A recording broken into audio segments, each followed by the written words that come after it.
करूंगी ऐसा। तो वैसे भी अपन की हट गई है यार, समझ में नहीं आता क्या करने का। हाय गर्ल्स, हाय, तुम यहाँ पे हो और तुम्हें ढूंढने में रानी बाग चली गई थी, पता है? अरे यार इस हटेली को भी अभी आना था। देख हम लोग पहले से ही टेंशन में, तू काय को आई है इधर? अरे वाह, मेरे वेकेशन है, मैं तुम लोग को मिलने आई हूँ और तुम लोग हो कि मुझे धुतकार रहे हो। सॉरी क्यूटी, एक्चुअली हम लोग बहुत बड़ी टेंशन में, हम लोग के मम्मी पापा के बीच में बहुत बड़ा झगड़ा हो गया है। उसमें टेंशन वाली क्या बात है? मीनाक्षी को कहकर अपने बाप पे मोर्चा लगवा दे। अरे मीनाक्षी आदिवासी महिलाओं के सम्मेलन में गई हुई है ना। हाँ, और यहाँ हमारे माँ बाप तू मैं करते करते तू कौन मैं कौन करने लगे। अरे बाप रे, लड़कियों की शादी नहीं हो रही है और अब माँ के लिए रिश्ता ढूंढो। क्या बकती है तू? प्रैक्टिकल बात कर रही हूँ राधिका, प्रैक्टिकल।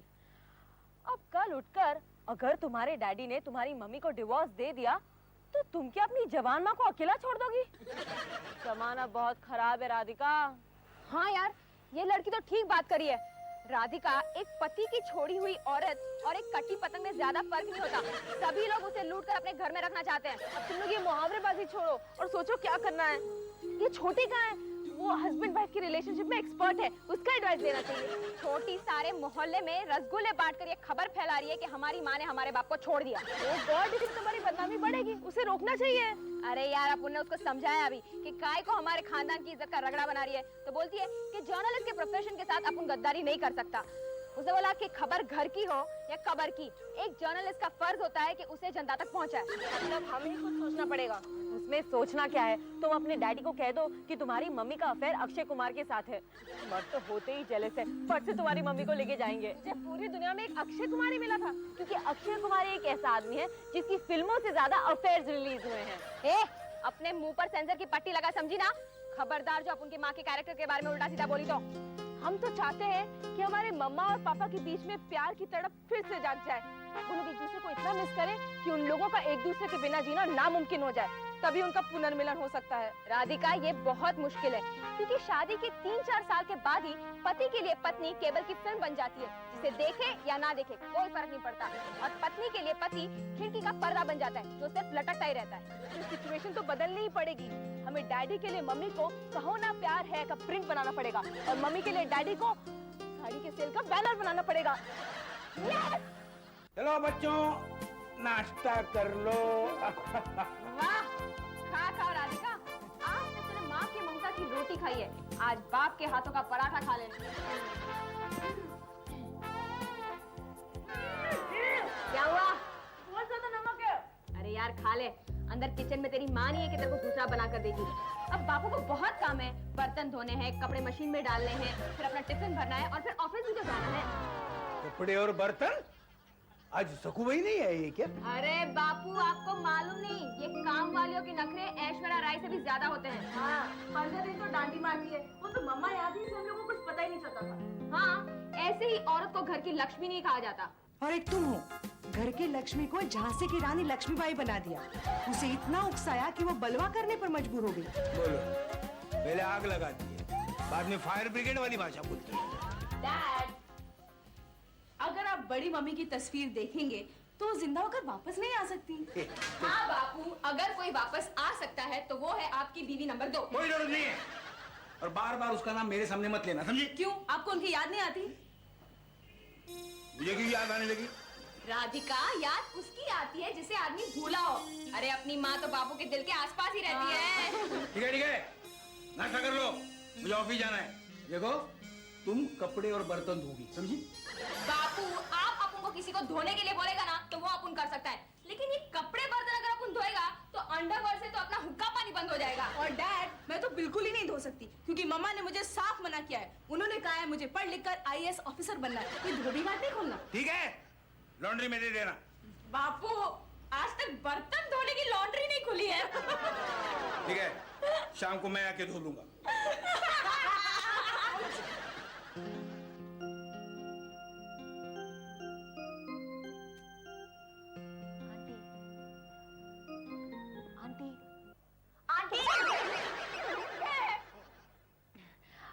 आंटी, आप उदास हैं? अरे मैं क्यों उदास होने लगी? अच्छा, आपको पता है पंकज उदास क्यों उदास है? मुझे क्या मालूम? क्योंकि उनकी सनम उदास है। तू मुझे परेशान करने आई है? वैसे आंटी, आप तो निकाह फिल्म की हीरोइन सलमा आगा की तरह बिल्कुल सैड लग रही हैं। दिल के अरमा आंसुओं में बह गए। आंटी, वैसे आंसू तो आंख से आते हैं ना, तो अरमा को मिलते कहाँ है? तू जाके दिया चोपड़ा जी से क्यों नहीं पूछती? एनीवेज, रहने दीजिए। आपको पता है, जब मैं रास्ते से आ रही थी तो मैंने एक मुर्गी और एक हाथी की बात सुनी। क्या बात करती है? तुझे जानवरों की लैंग्वेज समझ में आती है क्या? हाँ आंटी, जब मैं छोटी थी ना, इतनी छोटी, तब मेरे पास एक उल्लू था, उसने मुझे सिखाया। ठीक है, उल्लू की सोबत का असर दिख रहा है मुझे। पता है, मुर्गी ने हाथी से पूछा कि तेरी उम्र क्या है, तो हाथी ने कहा 2 साल। मुर्गी ने कहा ओ माय गॉड, तू 2 साल में इतना हट्टा-कट्टा हो गया। तो पता है हाथी ने क्या कहा? I am a Complan boy. उसके बाद हाथी ने मुर्गी से पूछा कि तेरी उम्र क्या है, तो मुर्गी ने कहा 6 साल। तो हाथी ने कहा oh my God, I don't believe this. तो मुर्गी ने कहा मेरी त्वचा से मेरी उम्र का पता ही नहीं चलता। अरे वाह, आप हंसी, मेरा प्लान कामयाब हो गया। मैं तो आपको हंसाना ही चाहती थी। Hi mom. अरे छोटी, क्या खबर लाई है? मम्मी, डैडी तो मस्त राम बने बैठे हैं। आपके रहने का या ना रहने का उन पर कोई फर्क नहीं पड़ता। और यहाँ पर डैडी के ना होने से मोगैम्बो का मिस्टर इंडिया से और गब्बर सिंह का शोले से गायब होने जैसा है। अरे छोटी, तो अपनी मम्मी के बारे में सोच। पहले तो तेरे डैडी हर आधे घंटे में बिना बिना करके चिल्लाया करते थे। अरे मम्मी की तो चिंता कम हुई है। अभी किसी के कपड़े नहीं निकालने पड़ते, किसी के लिए ठहरना नहीं पड़ता। अभी तो चिंता मेरी बढ़ गई है। तेरी चिंता कैसे बढ़ गई है छोटी? स्वीटी की शादी के मंडप में जब ससुराल वाले दहेज की मांग करेंगे, तब दूल्हे के बाप के पैर पे पगड़ी रख के रोएगा कौन? क्या? बाबुल की दुआएं लेती जा, गाना कौन गाएगा? चुप कर। मम्मी की हालत नहीं देख रही है शादी के बाद?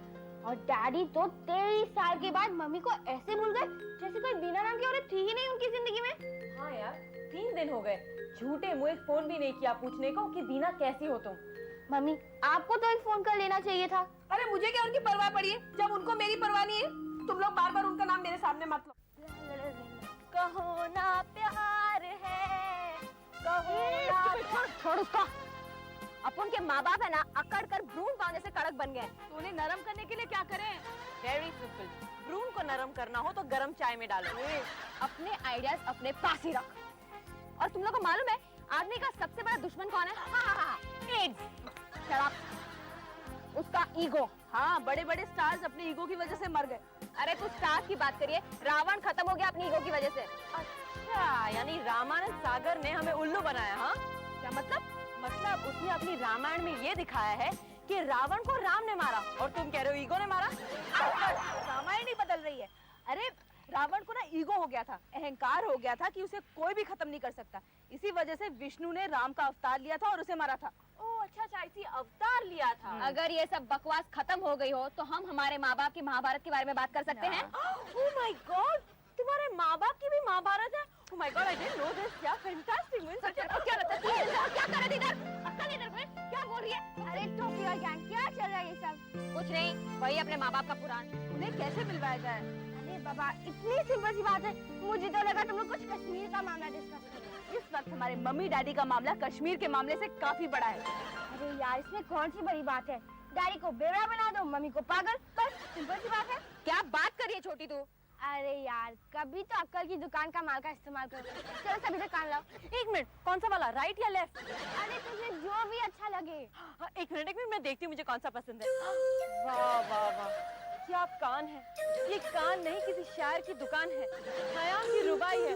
वाह वाह वाह वाह, इतना हैंडसम कान तो मैंने कभी देखा ही नहीं। बेटा, तेरा कान की बकवास खत्म हो गई हो ना, तो इसकी बात सुन। हाँ छोटी, सुना। वैसे मैं सोचती हूँ कि अपनी तस्वीर निकालकर गीतकार समीर को भेज दूँ। एनीवेज वो दिल जिगर और जान पे गाने लिखते ही रहते हैं, अब मेरे कान पे लिखेंगे। अब अगर तूने अपनी बकवास बंद नहीं की तो मैं तेरे कान के नीचे बजा डालूंगा। 1 मिनट, इससे तो अच्छा खासा गाना बन सकता है। तेरे कान के नीचे बजा डालूंगा, तेरे कान के नीचे बजा डालूंगा, नाक तेरी फोट डालूंगा। गॉड, छोटी तो जल्दी बोल, वरना इसकी जुबान day and night medical store की तरह चलती रहेगी। चल अपना कान हिला।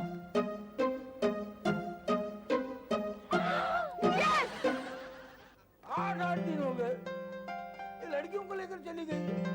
और ऐसा भी नहीं कि फोन करके अपनी खैर खबर दे। मजे से जी रही है। रोज नई नई रेसिपी बनाती है, खाती है और सो जाती है। तू देखने गई थी? हाँ, आजकल नाइट ड्यूटी वहीं की ले ली है मैंने। क्यों? क्यों क्या? घर में 3-3 अकेली लेडीज है और तुम्हें बिल्कुल परवाह नहीं है। उस दिन घर में कॉकरोच घुस गया था तो तीनों माँ बेटी डाइनिंग टेबल पर चढ़कर बैठ गई थी। फिर क्या? कॉकरोच को मैंने ऐसी मौत मारा कि उसकी आत्मा भटक गई। क्या फेंकती है? कॉकरोच की भी आत्मा भटकती है क्या? हाँ, और वो बदला लेने हमारे घर घुस आया है। देखो देखो, तुम्हारे पैर के नीचे ही है।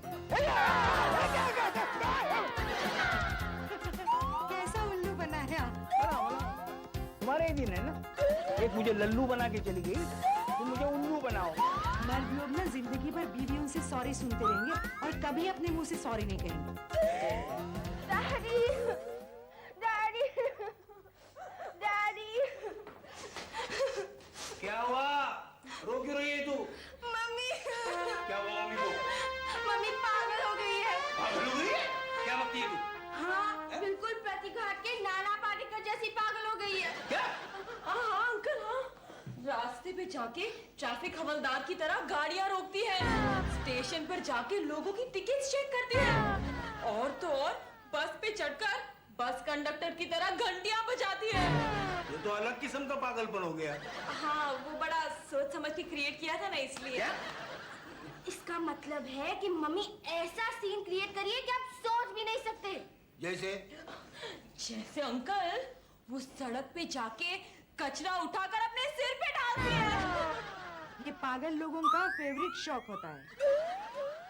कबाड़ी की दुकान में जाती है, खाली बियर और विस्की की बोतल खरीद कर आती है। फिर अंकल सोसाइटी की किसी भी घर की डोरबेल बजाती है, और जैसे वो लोग दरवाजा खोलते हैं सामान रखकर भाग जाती है। और अंकल उस दिन तो मुझे पूछ रही थी, बेटा दामाद जी कैसे हैं? और मैं उन्हें कैसे बताऊं कि मुझे भी नहीं पता कि उनके दामाद जी कैसे हैं। अभी सोसाइटी वालों ने पुलिस में कंप्लेन कर दी है। अभी पागल खाने के लोग आते ही होंगे मम्मी को उठा के ले जाने के लिए। हेलो, छोटी मालकिन, आपकी मम्मी फ्राइंग पैन लेकर लोगों को आते जाते रास्ते पर फ्राइंग पैन से मार रही है और छोड़ ही नहीं रही है। क्या? Oh my God. अब क्या हुआ?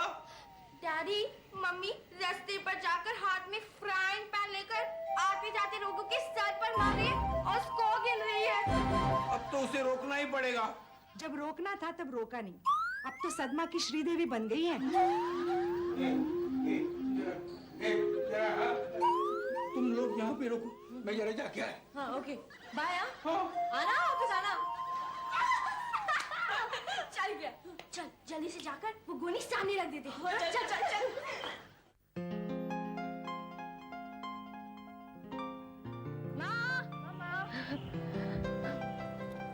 कैसी है माँ? अरे तुम दोनों कितनी पतली हो गई हो। मम्मा, जिसका बाप देवदास हो गया उसकी बेटी अब पतली नहीं होंगी तो क्या पहलवान होंगी? क्या मतलब? माँ बापू बहुत बदल गया है। मैं कुछ समझी नहीं। अब वो आनंद माथुर नहीं केशव मुखर्जी बन गया है। अरे बेटा तू क्या कहना चाहती है, मैं कुछ नहीं समझ रही। माँ बापू सुबह चाय की जगह पर बियर पीते हैं और दूध की जगह पर रम। क्या? हाँ, सुबह टोस्ट को बियर में डुबो के खाते हैं और रात में चावल में विस्की मिला के खाते हैं। मैं नहीं मानती। ठीक है तो खुद ही चलकर देख लो।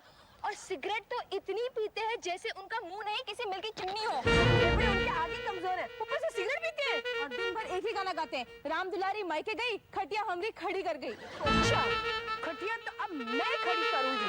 अरे शर्म नहीं आती? 5-5 बेटियों के बाप होते हुए ऐसी उल्टी सीधी हरकतें करते हुए? अभी बताती हूँ।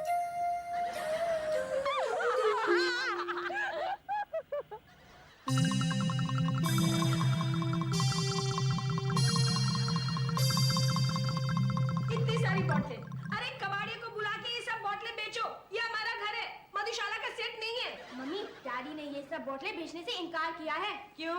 उनका कहना है कि जैसे शाहजहां ने मुमताज के लिए संगमरमर का ताजमहल बनाया, वो आपके लिए इन बोतलों से स्मारक बनाएंगे। छोटे, तुझे पता है संगमरमर क्या होता है? हाँ, एक पत्थर की जाति। नहीं नहीं, संगमरमर का मतलब है साथ में मरना। चुप चुप। ए छोटी, वो कहीं पे नजर नहीं है। अरे तुम यहाँ आ गई? वो तो मैं तुम्हें बाद में बताऊंगी, पहले ये बताओ ये सब क्या है? ये सामान भी नहीं थी यहाँ पे। तुम्हें शर्म आया है कि नहीं? अरे शर्म तो तुम्हें आनी चाहिए।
काले गड्ढों को देखो। अंकल पिया बिना बीते नहीं रतिया। और मम्मा, आप ये झूठा दिखावा कर रहे हो कि आप डैड के बिना अच्छी तरह से रह सकते हो। सच तो ये है कि एक हफ्ते में 8 किलो वजन कम हो गया आपका। अरे वो तो होना ही था ना। जिंदगी के 23 साल एक साथ बिताने के बाद इन्होंने मुझे एक पल के लिए भी नहीं रोका। तुमको भी सोचना चाहिए था ना। 23 साल का साथ एक झटके में तोड़ने के लिए तैयार हो गई। अरे मैं तो कम अक्ल थी, तुम तो मुझे रोक सकते थे ना। अरे मैं भी बेवकूफ गधा था, अकड़ में रह गया बस। अच्छा अब पता चला कि इतनी डबल स्वीटी इस घर में कैसे पैदा हुई है। तो समीना, अरे चलो ये तामझाम छोड़ो और मांडवली करते हैं। ना आप जीती ना आप हारे। एक ही शर्त पर मांडवली हो सकती है। पहले ये बताओ, ये सब बोतलें किसकी है? अरे माँ, ये सब कुछ तो हम लोग लाए थे आप दोनों के बीच में मांडवली करवाने के लिए। आपसे कहा कि बापू देवदास हो गए हैं और बापू से कहा कि आप पागल हो गई हैं। और दोनों एक दूसरे के लिए ऐसे भाग कर आए जैसे सोनी के लिए महिपाल, हीर के लिए रांझा, रोमियो के लिए जूलियट और लैला के लिए Majnu. Very good very good. अब आपके मम्मी डैडी का डिवोर्स होते होते रह गया, तो इसकी खुशी में आप सबको मेरे लिए काम करना होगा। क्या मुझ गरीब की शादी ऋतिक रोशन से करवा दो?